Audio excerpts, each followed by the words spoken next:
Assalamualaikum warahmatullahi wabarakatuh. Kembali lagi di channel Curu Sejarah. Kali ini kita akan melanjutkan dari cerita Kualat Gunung Merapi yang udah sampai ke babak kelima.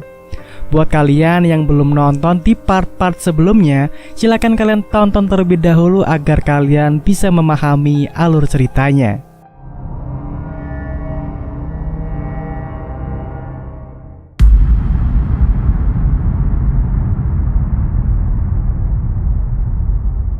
Kualat Gunung Merapi babak kelima, pendakian 2. Otakku tidak berhenti menerka. Siapa yang menyemangatiku di belakang tadi? Sangat jelas ku dengar. Itu adalah suara Gundil. Aku yakin seyakin-yakinnya. Tapi apa yang kulihat kemudian, kenyataannya berbicara lain. Gundil memang sudah berada di depanku. "Bang, lu tadi dengar ada yang nyemangatin gue di belakang kan?" Tanyaku kepada Ibang, hanya memastikan. "Enggak, Dip, gue juga teriak. Soalnya denger lu yang teriak duluan," jawab Ibang. Apa iya tadi aku ini halusinasi? Terasa aneh ketika aku bisa banyak berhalusinasi begini. Aku paham betul diriku ini. Aku merasa diri ini masih belum kelelahan. Jadi, mana mungkin aku berhalusinasi? Sudahlah. Daripada aku jadi banyak penerka hal-hal yang belum pasti, aku memilih untuk mencairkan suasana dengan cara mengeluarkan candaan kepada Gundil. "Dil, tapi lutut lu masih aman kan?" ledekku kepada Gundil. "Aman, Dip. Di pendakian ini gua gak akan ngecewain lu." Matanya mendelik sinis ke arahku. "Walah, paling cuma lagu lu doang. Di Ciremai juga lu bilang kayak gitu kan? Buktinya kerobos juga tuh lutut." Perkataanku membuat Mulki, Desti, dan Ibang ikut tertawa. Sedangkan Gundil hanya memalingkan pandangannya ke arah semak-semak dengan madu yang terus dia cicipi. Aku memang suka bercanda dengan Gundil, meskipun ekspresinya selalu terlihat tidak senang. Entah kenapa aku selalu semangat untuk terus memojokkannya. "Nggak apa-apa lah ya, Dil. Kalau nggak kayak gini nggak rame." Hehehe. Candaan itu sedikit menjadi obat penenangku dari ingatan kejadian yang menimpaku tadi. Suasana yang renyah, lepas, penuh canda tawa melukiskan kenangan indah di dalam kamus kehidupanku. Kamus yang akan kubuka isinya sedikit demi sedikit kepada anak cucuku kelak. Suasana hangat itu serasa tak lengkap tanpa kehadiran Kucai dan Yoyo. Kutengok, Kucai masih dengan asyiknya menghisap rokok, berjongkok tepat di bawah pelang pos 1. Semakin lama ku perhatikan tingkah lakunya itu, lidahku jadi merasa kecut. Ingin rasanya aku bergabung dengannya menikmati sebatang saja untuk mengusir kecut lidahku ini. "Yuk, ayo kita ngudut dulu. Jangan ngelamun terus lu ajakku kepada Yoyo yang dari tadi duduk melamun di atas sebuah batu. "Dari lu ya?" pintanya. Aku membalasnya dengan senyuman. Itulah yang aku rindukan dari Yoyo, yang belum aku temui sejak pertama berangkat dari stasiun Kiara Condong. Di balik sifatnya yang pendiam, dia selalu meminta rokok atau kopi kepada aku. Padahal sebenarnya aku tahu dia tidak semiskin itu. Yoyo mengikuti langkahku untuk menghampiri Kucai. Aku selalu melakukan keakraban ini kepada sahabat-sahabatku. Hal itu semata aku lakukan untuk lebih mempererat hubunganku dengan mereka.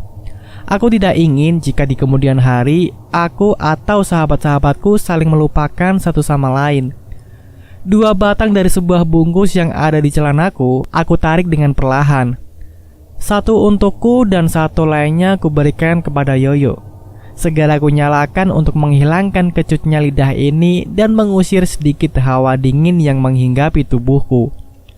Obrolan ngalor ngidul di antara kami bertiga membuat suasana menjadi tambah hangat. Cerita tentang pengalaman pendakian sebelumnya pun menjadi topik pembahasan. Jujur, kukatakanlah kepada Yoyo, pengalamanku kali ini mendaki Gunung Merapi terasa sedikit berbeda. Yoyo dan Kucai pun setuju dengan itu.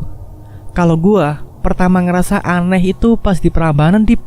Pas si Desti hilang. Kucai mengamini. Gue juga dari pertama di stasiun itu udah curiga.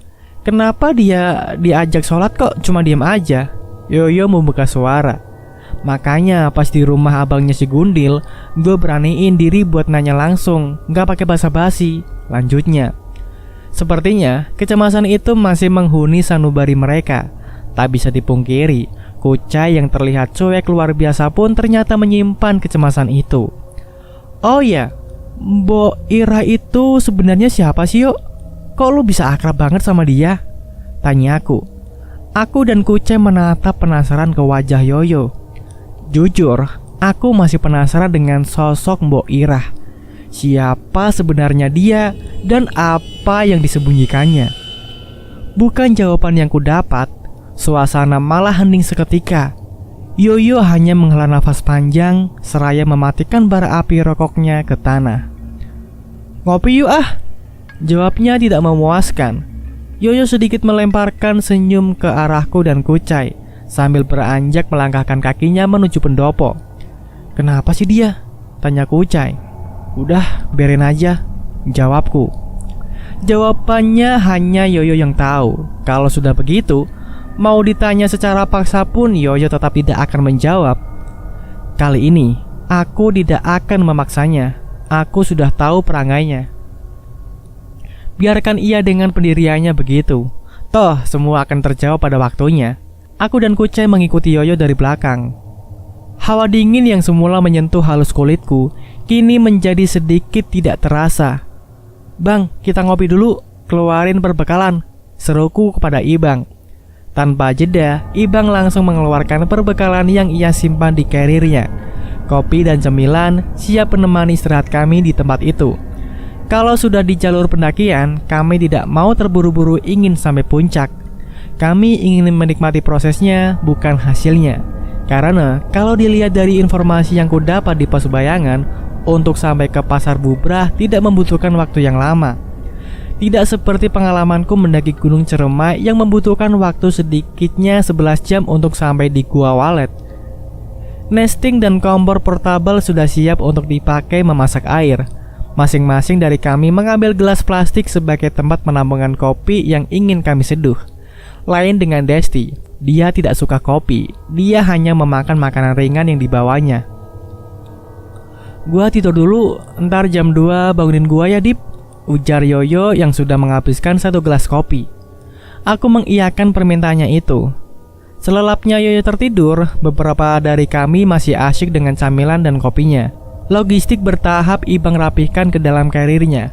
Candaan demi candaan pun kami lontarkan kepada satu sama lain. Tawa yang tergurat di masing-masing wajah berharap menghapuskan segala bentuk keresahan. Sementara itu, aku biarkan Yoyo memulihkan tenaganya.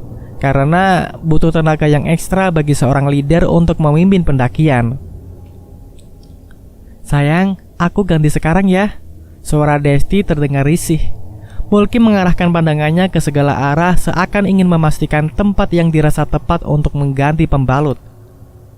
Malu yang banyak orang di sini, ujar Mulki dengan pandangan risih menatap pendaki lain. Tapi udah gak nyaman banget ini, ucap Desti sambil membenarkan posisi duduknya. Nanti aja di jalan mau ke pos 2 Des, seruku. Kulihat jam sudah menunjukkan pukul 2 siang. Tidak terasa, waktu sudah berlalu 1 jam semenjak Yoyo tertidur.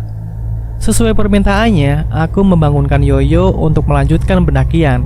Dengan mata sembabnya, Yoyo berusaha menyadarkan dirinya sendiri. Kami semua bergegas memakai kembali carrier di punggung. Beban itu terasa lagi, beban yang akan selalu menemani pendakian ini. Di sisi lain, yang dinamakan beban itu ada pada diri Desti. Di lubuk hati yang paling dalam, sebenarnya aku tak habis pikir, mengapa Desti ingin memaksakan ikut pendakian ini? Padahal, kalau dia ingin bersabar sedikit saja, dia tinggal menunggu kami di rumah Mas Irwan. Toh, di sana juga ada Niken yang sudah bukan anak kecil. Lagi pula, kami juga tidak akan meninggalkannya begitu saja. Dan Mulki, mengapa dia begitu bucin? Agak berlebihan menurutku. Terpaksa mendukung keputusan Desti setelah ia mengancam putus hubungan dengan Mulki. Padahal kalau itu terjadi padaku, lebih baik aku memilih untuk putus daripada harus menanggung resiko tinggi. Lagi pula, masih banyak wanita di luar sana.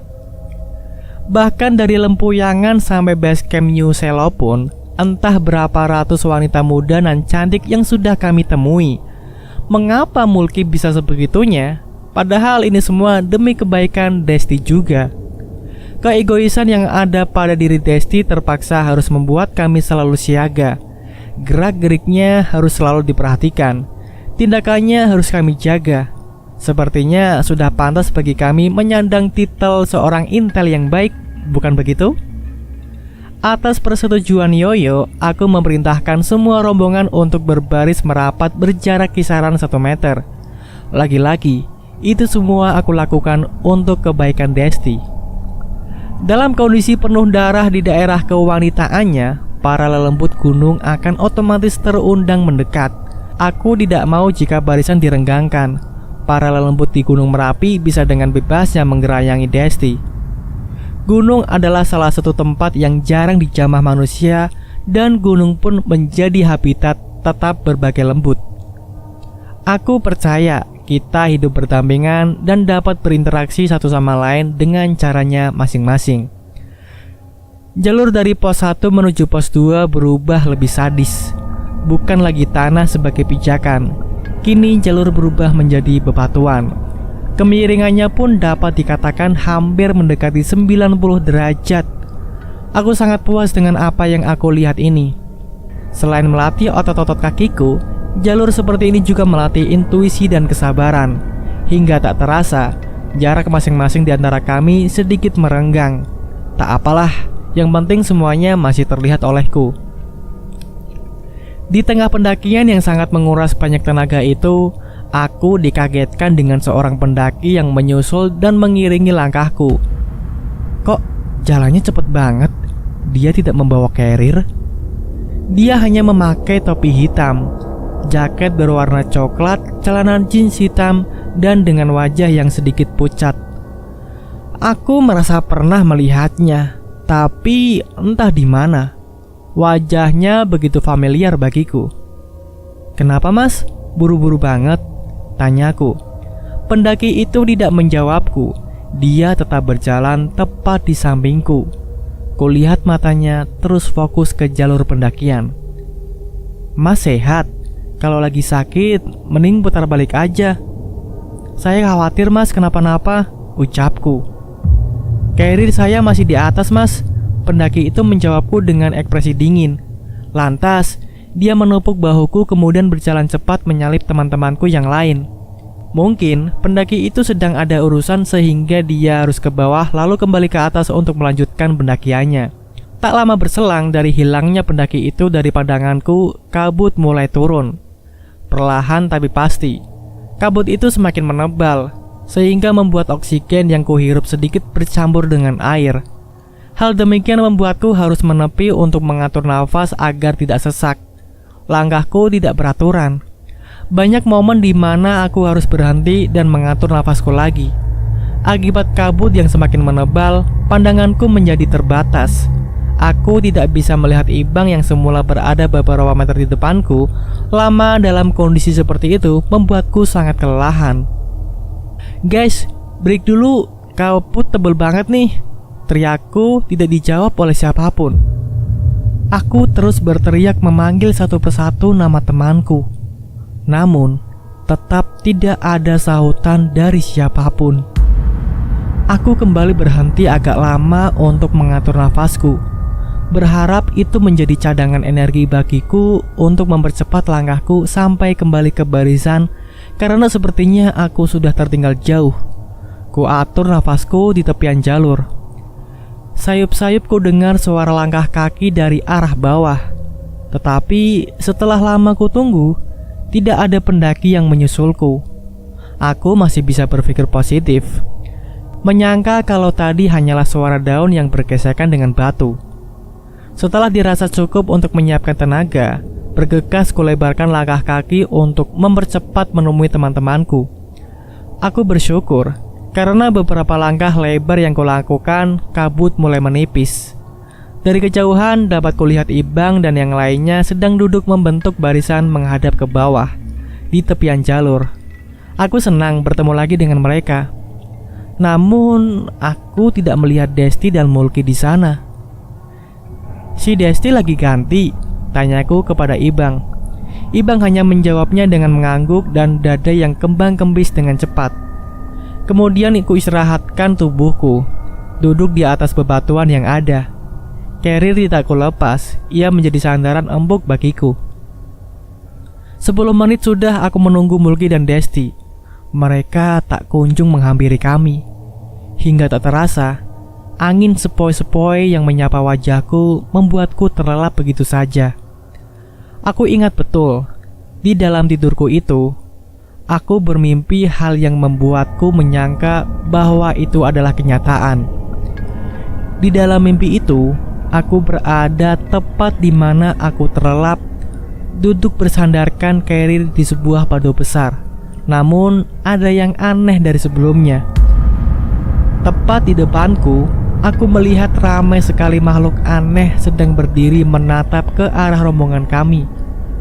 Rupa makhluk-makhluk itu bermacam-macam, dari yang kecil sampai yang paling besar ada di sana. Bahkan, di antara makhluk-makhluk itu, aku melihat Ega berada di tengah kerumunan. Ia hanya terdiam menunduk tanpa melakukan apa-apa, tanpa carrier dan tanpa topi koboynya. Semua makhluk menatap kami dengan tatapan kosong, kecuali satu orang kakek bertongkat yang menatap kami dengan penuh amarah. Apa ini? Aku sangat ketakutan. Jantungku berdegup kencang. Namun aku tidak bisa melakukan apapun, menolehnya pun tak bisa. Tatapan mereka seperti memaku sukmaku untuk tetap berada duduk di batu itu. Bahkan, memejamkan mata pun aku tidak bisa. Dari setiap makhluk yang ada, kulihat ada sesosok kuntilanak yang melemparku dengan batu kecil yang tepat mengenai kakiku. Aku seperti dipaksa menonton mereka yang terus saja menatap kami kosong dan berperilaku aneh. Ah Tuhan, kenapa ini? Tatapan makhluk-makhluk itu seketika teralihkan, menatap ke satu titik yang terdapat banyak semak dan pepohonan. Ekspresi mereka semua mendadak berubah menjadi menyeringai. Apalagi sosok genderuwo yang kulihat meneteskan air liur dari sela-sela taringnya. Aku mencoba kabur dari mereka, mencoba untuk bangun. Namun diriku ini tetap mematung. Tanpa aba-aba, makhluk-makhluk itu beriringan berjalan menuju satu titik yang mereka lihat. Seketika juga, tubuhku menjadi bisa digerakkan. Di antara perasaan takut dan penasaran, aku mencoba untuk mengikuti mereka secara perlahan. Aku melangkah perlahan di antara rerumputan yang terhampar. Kakiku melangkah gontai. Tanpa mengawasi langkahku, tiba-tiba aku terjatuh dan terjerembab di dalam sebuah lubang. Dan seketika itu juga, aku terbangun dari tidurku. Nafasku tersengal, dadaku kembang-kembis tak beraturan. Jantungku masih berdegup kencang, iramanya sama seperti apa yang terjadi dalam mimpi. Anehnya lagi, aku melihat sebuah batu kecil yang berada tepat di bawah kakiku. Batu itu persis dengan batu yang dilemparkan kuntilanak di dalam mimpiku tadi. Aku terheran. Apa ini sebuah kebetulan? Atau memang ini adalah kenyataan? Aku tidak bisa memastikan itu. Aku hanya tertarik ke sebuah titik yang dilihat oleh makhluk-makhluk mengerikan yang ada di dalam mimpiku tadi. Aku segera mengalihkan pandanganku ke titik itu. Lama sekali kuperhatikan titik yang sedikit terhalang kabut itu. Akhirnya keluarlah dua sosok yang perawakannya aku kenal betul. Itu adalah Desti dan Mulki. Aku beranggapan mungkin saja makhluk-makhluk itu berlarian ke sana karena tertarik oleh pembalut yang dibuang Desti. Mulki dan Desti berjalan beriringan. Namun gangguan yang kudapat bukan hanya melalui mimpi. Akan tetapi dapat kulihat dengan jelas oleh mata kepalaku sendiri. sebuah tangan yang sangat pucat merangkul bahu kiri Mulki. Padahal kedua tangan Desti sama sekali tidak merangkulnya. Aku lantas meneriaki Mulki dan memberinya isyarat untuk segera melihat ke bahu kirinya. Namun, Mulki seakan tidak mengerti bahasa tubuhku. Ia malah terus berjalan begitu saja menggandeng Desti. Kulihat lagi, tangan pucat itu perlahan tertarik ke belakang dan menghilang. Seiring dengan sampainya mereka di tepi jalur pendakian. "Des, lu nyuci pembalutnya bersih nggak?"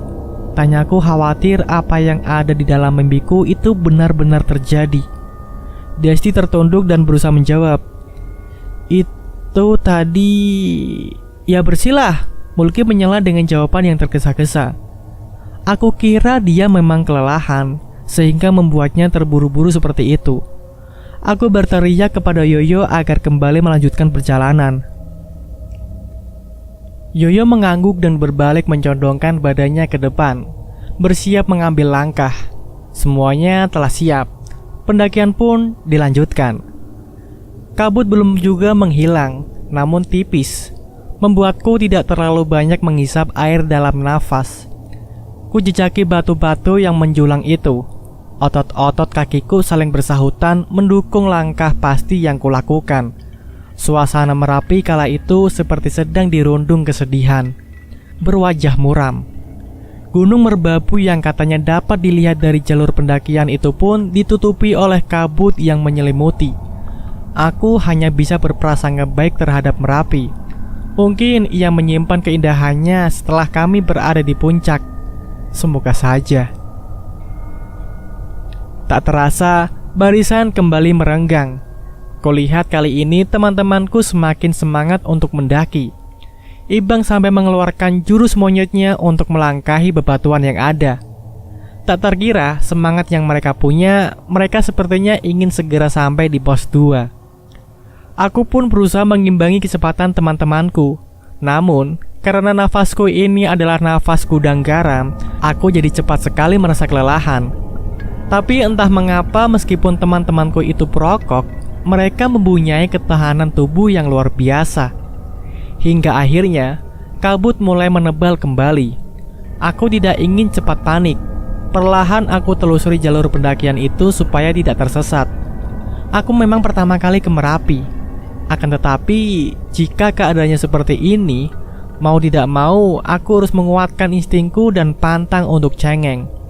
Jarak pandang tinggal sekitar 3 meter ke depan, sehingga yang dapat kulihat hanya bayangan Ibang yang terus-menerus mendaki dengan yakinnya. Sebisa mungkin aku tidak ingin kehilangan jejaknya. "Bang, yang lain aman bang?" teriakku. "Aman, masih pada kelihatan di depan Dip." Syukurlah, itu berarti aku harus tetap melihat Ibang mendaki. Perlahan tapi pasti. Pahit manisnya jalur pendakian itu aku nikmati. Kabut semakin menebal, jarak pandang pun semakin terbatas. Ibang meneriakiku untuk diam di tempat. "Dip, pesan berantai dari si Yoyo. Kita break dulu nunggu kabut, terlalu bahaya." Aku menuruti suara dari bayangan Ibang yang sudah semakin tak terlihat. Aku membalikkan badan dan kembali duduk di sebuah batu bersandarkan carrier. Aku mengatur nafasku agar cepat menemukan kesegaran. Srek, srek. Aku dikejutkan oleh suara yang berasal dari sebuah kantong kresek hitam yang berada tepat beberapa senti di sampingku. Awalnya aku menyangka kalau itu adalah kucing yang sengaja dibuang oleh pemiliknya di sini. Rasa kasihanku tak bisa kubendung. Aku ingin melepaskannya saat itu juga. Perlahan kubuka bungkusan itu dan astaga, bau busuk seketika menyeruak menusuk-nusuk hidungku. Ternyata yang kulihat di dalam bungkusan itu adalah kumpulan kaki dan tangan manusia yang sudah pucat. Dan beberapa masih ada yang bergerak-gerak. Tak pikir panjang, aku langsung membuang pingsan itu dan memaksakan diri untuk menghampiri Ibang. "Lu kenapa, Dip?" tanya Ibang kepadaku. "Itu, di bawah gua lihat bungkusan. Isinya kaki sama tangan, Bang," jawabku sambil mengecap ludah yang sudah mengering. Ibang menenangkanku, lalu memberiku minum untuk menghilangkan dahaga dari cairan yang terbuang akibat kupaksakan berlari menujunya. Setelah dahaku terselesaikan sementara kabut sudah mulai perlahan menipis, Ibang mengajakku untuk turun memeriksa bungkusan itu. Aku pun menyetujuinya untuk memastikan. "Bang, ayo lanjut!"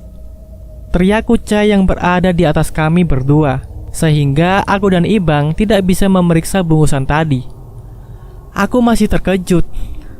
Tangan, kaki siapa itu tadi? Apa ada orang yang sudah melakukan mutilasi di sini? Sekitar 10 menit mendaki, kedatanganku disambut oleh banyaknya tenda di atas sebuah lahan yang lumayan luas. Jurang begitu dekat dengan keberadaan lahan itu. Yoyo yang tengah berdiri di samping tenda pendaki lain melambaikan tangannya tanda memanggilku. "Lanjut atau camp?" tanyanya dengan singkat. "Lanjut yuk, keburu malam," jawabku. Yoyo segera memberi isyarat kepada yang lainnya untuk melanjutkan perjalanan. Barisan kembali seperti semula. Aku mengincar matahari terbit dari puncak. Maka dari itu, aku mengusulkan untuk lanjut dan bermalam di pasar Bubra saja. Di sisi lain, aku harus memberikan koin aneh dan ranting jati yang kudapat dari seorang pemuda ramah yang ketemui di pasar Cepogo beberapa jam lalu kepada ayahnya yang berjualan di sana. "Woi!" seru dari suara tak berwujud dari arah pos 2 yang membuat langkah kami terhenti. Aku mengenal betul suara itu. Semuanya kompak membalikkan badan ke arah pos 2 dan dapat dipastikan suara itu memanggil rombongan kami. Mulki berbalik dengan ekspresi terkejut. "Ega?" Aku melihat raut kecemasan dari semua temanku. Mereka merasakan apa yang aku rasakan. Kami tidak mau bertemu dengan Ega di jalur pendakian ini. Kalau saja kita dipertemukan setelah selesai pendakian, itu tidak masalah. "Udah, lanjut aja lanjut," seruku kepada semuanya. Sampai di sini dulu untuk babak kelimanya. Dan babak keenam akan kita lanjutkan di video berikutnya. Buat kalian yang suka video ini, silahkan diklik dulu tombol like-nya. Dan buat kalian yang belum subscribe, silahkan diklik dulu tombol subscribe-nya untuk berlangganan di channel ini. Terima kasih buat kalian yang sudah dengerin sampai akhir. Sampai jumpa di video berikutnya. Tetap di Juru Sejarah.